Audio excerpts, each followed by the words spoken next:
mesures ont été adoptées au pas de charge. Lundi, les ministres de l'Intérieur de l'Union européenne ont entériné un durcissement de la politique migratoire, sous l'impulsion du Danemark, qui assure la présidence tournante de l'UE et qui est devenu l'un des États européens les plus fermés. Je pense que dans quelques années, il sera évident que cette journée restera comme historique. Ces décisions prises aujourd'hui n'auront pas d'impact dès demain, mais elles auront des conséquences considérables dans les années à venir. 3 mesures ont été approuvées. Le renvoi des demandeurs d'asile vers des pays considérés comme sûrs, même s'ils n'en sont pas originaires. L'ouverture de centres en dehors des frontières de l'UE pour y renvoyer les migrants dont la demande d'asile aurait été rejetée. Et des détentions plus longues pour sanctionner ceux qui refusent de quitter le territoire. C'est important que nous donnions aux citoyens le sentiment que nous maîtrisons ce qui se passe. L'idée est de mettre de l'ordre dans la maison européenne. Ce tour de vis et les mesures qui vont avec réhabilitent en quelque sorte le centre de remigration italien construit en Albanie avant d'être bloqué par la justice. Seuls 2 pays ont exprimé leur scepticisme à Bruxelles, la France et l'Espagne. En Espagne, on évalue constamment le juste équilibre entre la solidarité et la responsabilité. Et nous estimons que le durcissement de la politique migratoire pourrait entraîner des violations des droits de l'homme. Alors comment se traduira ce renforcement des règles pour l'arrivée et le renvoi des migrants? Répond-il à une réelle pression migratoire ou à la pression exercée par la montée de l'extrême droite? La France est-elle prête à ce tour de vis?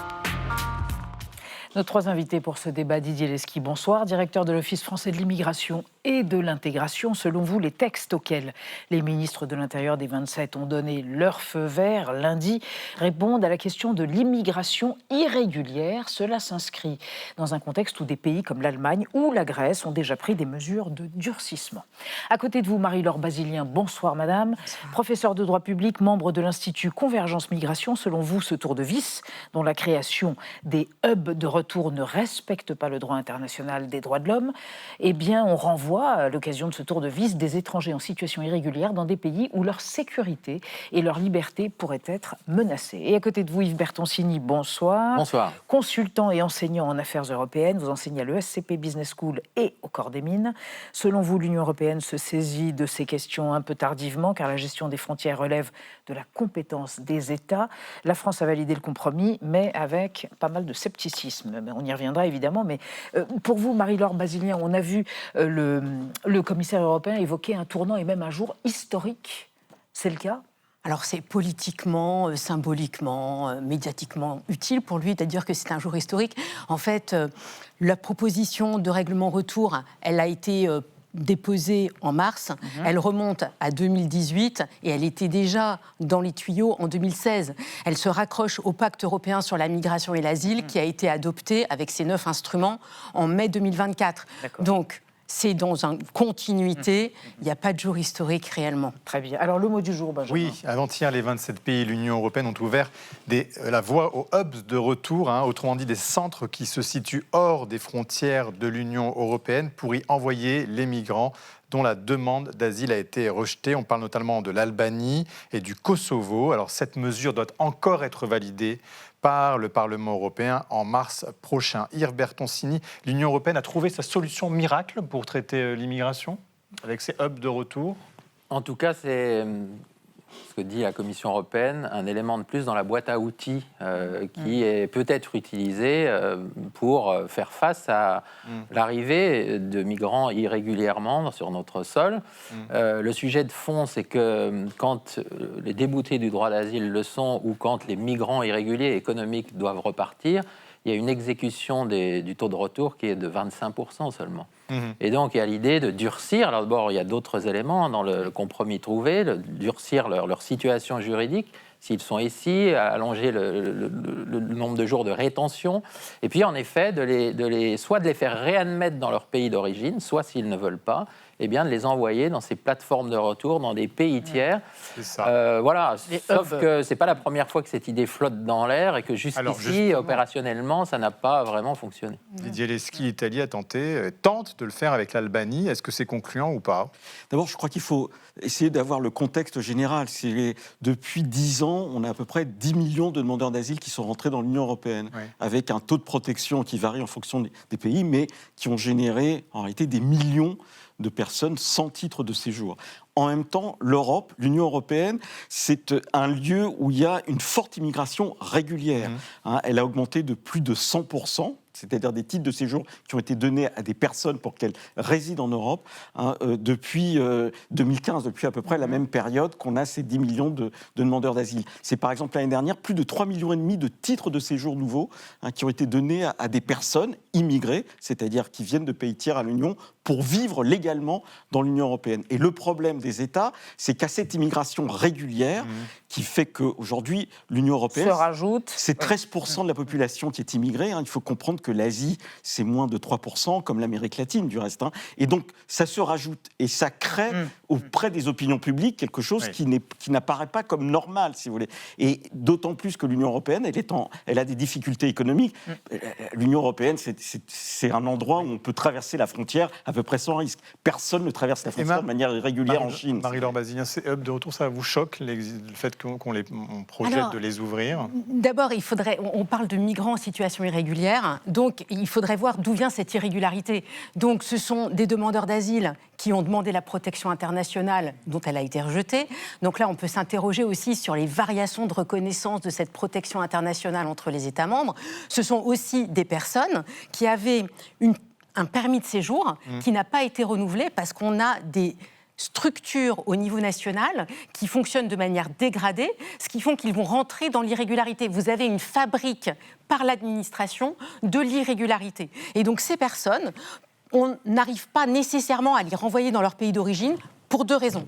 La première, c'est que ce pays d'origine ne va pas délivrer des laissez-passer consulaires parce qu'il ne veut pas les réadmettre. Le cas de l'Algérie, par exemple, on a vu ça avec, on a vu récemment par rapport à la France. La deuxième raison, c'est qu'il y aurait violation du principe de non-refoulement. On n'a pas le droit de renvoyer une personne vers un territoire où sa liberté ou sa sécurité serait mise en cause. Or là, on propose de la renvoyer vers des pays avec lesquels il y a eu des arrangements. Mais pensons aux arrangements qui ont été passés. La Tunisie, l'Égypte, la Mauritanie, sont-ils vraiment des pays sûrs? Des pays sûrs, Didier Leschi, on dit que ça ne l'est pas. Moi, je crois que les sourcils pendant ce qui est sûr, c'est qu'il se passe quelque chose dans l'Union européenne. Et du reste, on a parlé ces derniers jours de la déclaration de Donald Trump vis-à-vis de l'Europe, enfin la vision stratégique. Moi, je suis assez frappé par le fait que hier, entre hier et aujourd'hui, le Premier ministre britannique, social-démocrate, et la Première ministre danoise font une déclaration ensemble pour dire qu'il faut modifier la Convention européenne des droits de l'homme pour essayer de ramener le plus de migrants irréguliers. C'est symbolique parce que ce sont 2 partis sociaux-démocrates qui appartiennent à une entité qui est le Parti socialiste européen. Et donc on voit bien que tout ça percute le champ politique de manière importante, justement parce que la pression migratoire, elle est là. Attendez, on va aller plus loin à propos du Danemark, justement, vous allez réagir, avec Anna. Le Danemark est à la tête de la présidence tournante de l'Union européenne et qui fait office de modèle donc, pour le reste de l'Europe, ou qui se voit comme faisant office de modèle. Exactement, 860 demandes d'asile enregistrées en 2024, c'est le chiffre le plus bas depuis 40 ans, hors période Covid, et à peine 800 permis de séjour accordés entre janvier et octobre 2025. Il y en avait plus de 10 000 il y a 10 ans. Ces bons résultats sont à mettre au crédit des différents gouvernements qui se sont succédés ces dernières années, tous très stricts en matière d'immigration et, je le précise à l'époque, très critiqués par les autres pays membres de l'Union européenne. Même le gouvernement social-démocrate de Mette Frederiksen, qu'on voit ici, pourtant de gauche, a continué à creuser ce sillon en allant jusqu'à reprendre à son compte les mesures du PPD, le Parti populaire danois d'extrême droite. Une loi dite de changement de paradigme a même été adoptée en 2019 et elle a permis, on va le voir, de limiter la durée des permis de séjour à 1 ou 2 ans maximum, de se donner la possibilité de renvoyer les étrangers, les réfugiés dans leur pays si les conditions le permettent. Il y a d'ailleurs eu un précédent avec les réfugiés syriens, de saisir leurs biens dès leur arrivée sur le territoire ou encore d'imposer des conditions très drastiques pour toucher les prestations sociales. Et puis sur la question de l'externalisation de la gestion des demandes d'asile, le Danemark a été pionniers avec le Rwanda en 2021, mais c'est un projet qui a été abandonné sous la pression de la Commission européenne. Et puis plus récemment, au mois de septembre, le discours sur l'immigration s'est durci au Danemark avec l'arrivée d'un nouveau ministre de l'immigration et de l'intégration, Rasmus Stoklund, on le voit ici, connu pour comparer les migrants condamnés par la justice, je le cite, à de mauvaises herbes. Yves Bertoncini, un gouvernement de gauche avec une politique migratoire très à droite, est-ce qu'aujourd'hui c'est le modèle qui est en train de se propager et qui séduit autant les Européens? Rappelons ce qu'est le modèle danois, parce que, le modèle danois, c'est un petit pays qui n'est pas si attractif pour ça pour les demandeurs d'asile et les immigrants, beaucoup moins que l'Allemagne, beaucoup moins que la Suède, par exemple, ont pu l'être, le Royaume-Uni.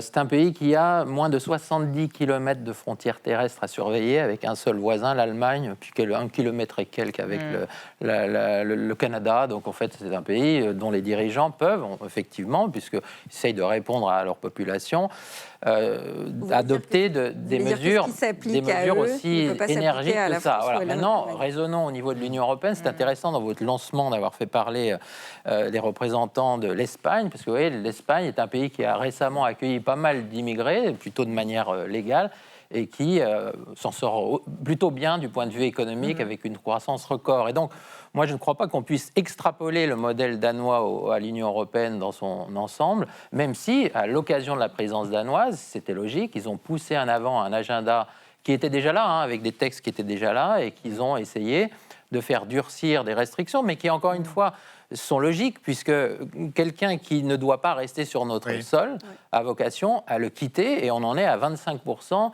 d'exécution des taux de retour. Donc si ça peut s'améliorer, tant mieux. Marie-Laure Mazien, c'est vrai que ça vient d'un gouvernement social-démocrate, ça interpelle, on se dit, voilà, ils ne sont pas dans une politique extrémiste, et c'est validé par les opinions publiques européennes. Depuis les années 90, on a eu un discours qui s'est développé au niveau de l'extrême droite, qui ensuite, par capillarité, a diffusé dans la droite et s'est installé même dans le centre et même chez les sociaux-démocrates, qui n'est pas discuté. Ce discours nous dit le migrant est un danger, le migrant est une menace. En fait, si on regarde bien les politiques qui sont menées par Orban ou par Meloni, qui assènent ce genre de discours, ils font venir des centaines de milliers de migrants pour les régulariser, pour assurer le mode de fonctionnement de leur économie.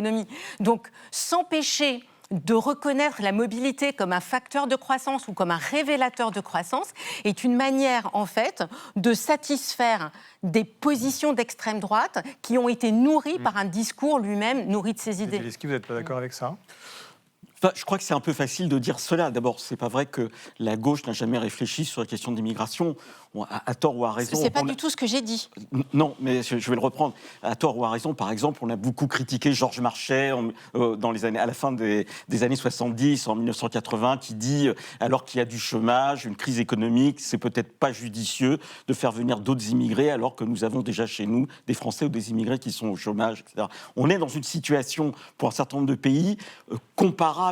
Et c'est pour ça qu'on a un mouvement de durcissement. Par exemple, l'Allemagne vient de réduire l'immigration familiale, c'est quand même, et vient de faire quelque chose de symbolique extrêmement fort et qui est tout à fait discutable, je ne disconviens pas, c'est d'avoir passé un accord de fait avec le gouvernement taliban pour renvoyer des Afghans en Afghanistan. Et on a d'autres pays qui font ça.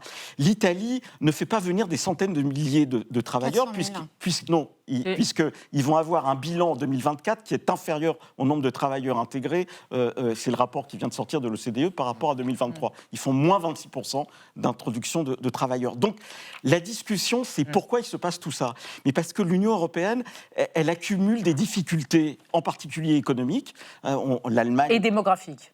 Oui, mais par exemple, la Chine a des difficultés démographiques, mais elle la compense avec l'automation. Didier Leschi, vous parliez de l'Italie. Alors justement, on va s'intéresser à une archive, ça remonte à il y a 2 ans, fin 2023. Giorgia Meloni décide de changer de cap dans sa politique migratoire. Regardez.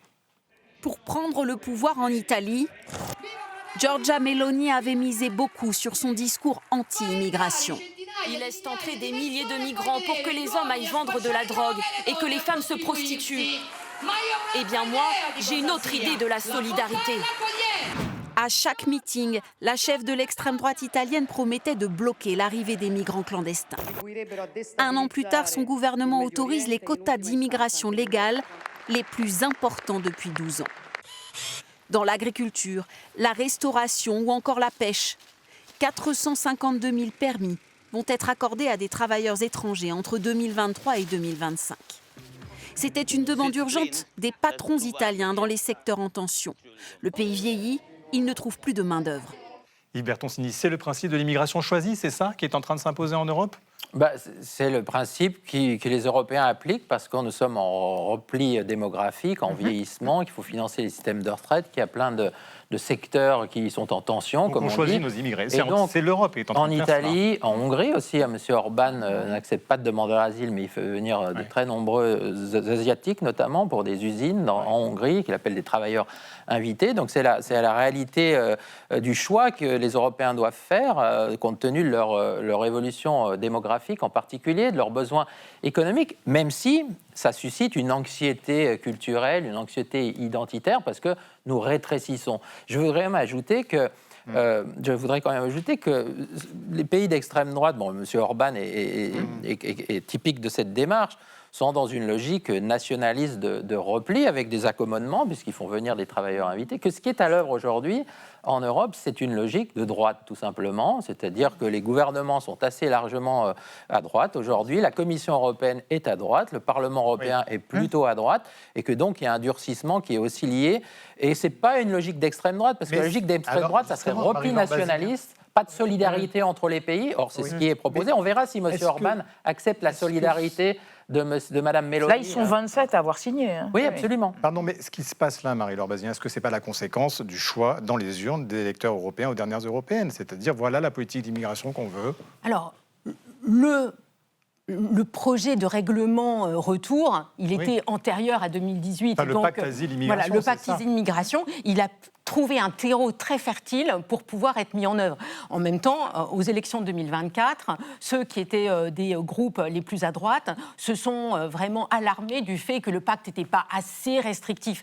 Quand on lit les 1500 pages de ce document, on voit bien qu'il est très restrictif. Moi, ce qui me pose problème, c'est qu'on est en train de nier nos valeurs, alors qu'on est dans un environnement, lorsqu'on voit Trump, qui est dans la négation des valeurs fondamentales, où l'Europe a une possibilité de s'affirmer par ses valeurs, on est en train de dénigrer, de dégrader le droit d'asile notamment, qui sont des droits absolus et indérogeables. Alors, néanmoins, une enquête de Grand Continent révèle que 54% des Français perçoivent l'immigration comme une menace pour la cohésion nationale, donc contre 35% du côté des Italiens. Qu'est-ce que ça dit, ça ?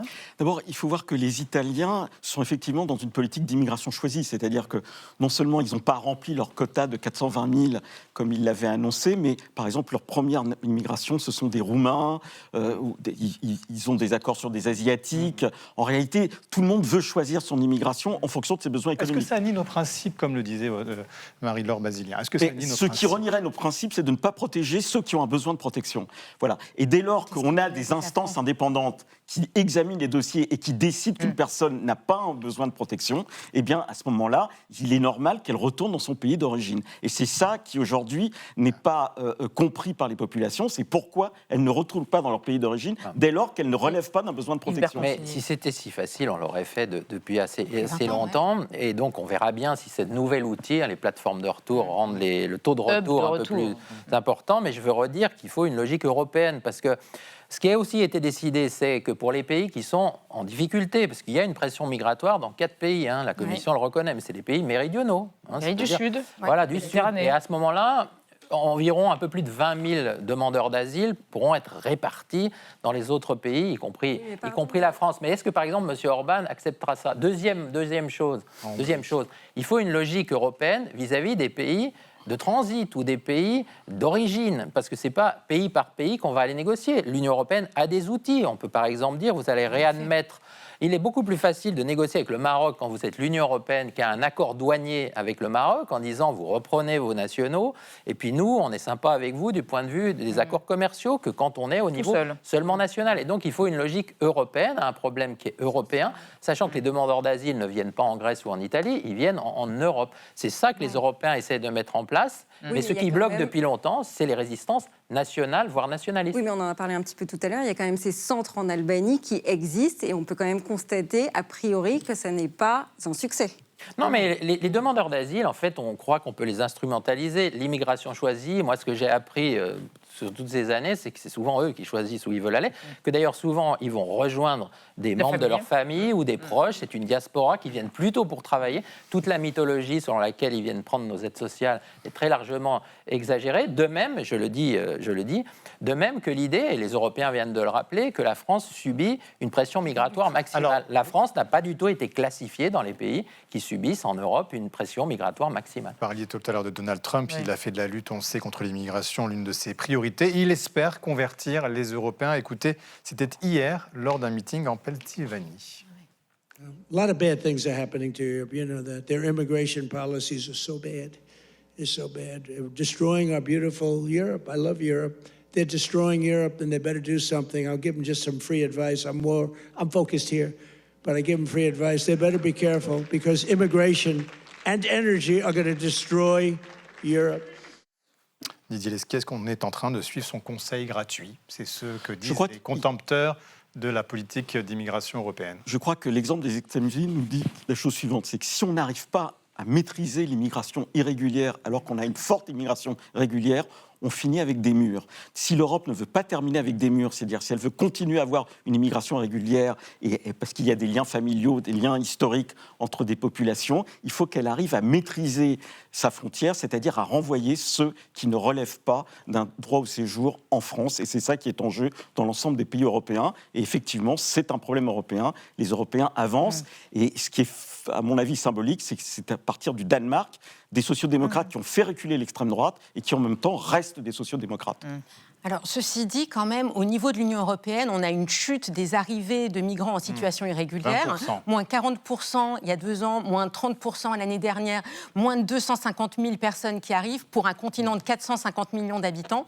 Lorsqu'on sait les nationalités de ces individus... On va terminer à 850 000 demandeurs d'asile dans l'Union en 2025. 850 000 demandeurs d'asile dans l'Union. Marie-Laure Basilien, voilà. Terminez c'est votre quand même phrase. pas rien. Attendez, Marie-Laure Ils Basilien, viennent de zones de phrase. conflit, comme l'Afghanistan, la Syrie, l'Érythrée, le Soudan. On ne peut pas ne pas reconnaître la protection internationale à ces personnes qui sont en besoin de protection au nom de nos valeurs, les piliers du droit international des droits humains. Mais bien évidemment, il y a des gens qui ont besoin de protection. Mais on a eu pendant des années, par exemple, comme première nationalité en demande d'asile en France, des Géorgiens, des Albanais. On a aujourd'hui une forte pression de Turcs qui ne sont pas des Kurdes et qui ne relèvent pas d'un besoin de protection. Les organismes de protection en Allemagne, en France et ailleurs sont des organismes qui répondent aux normes internationales et ce ne sont pas en soi des méchants. Donc quand ils décident que quelqu'un n'a pas un besoin de protection, eh bien c'est qu'il n'a pas un besoin de protection et qu'il doit repartir. Très bien, merci à tous les trois d'avoir débattu de façon vigoureuse, extrêmement courtoise comme toujours.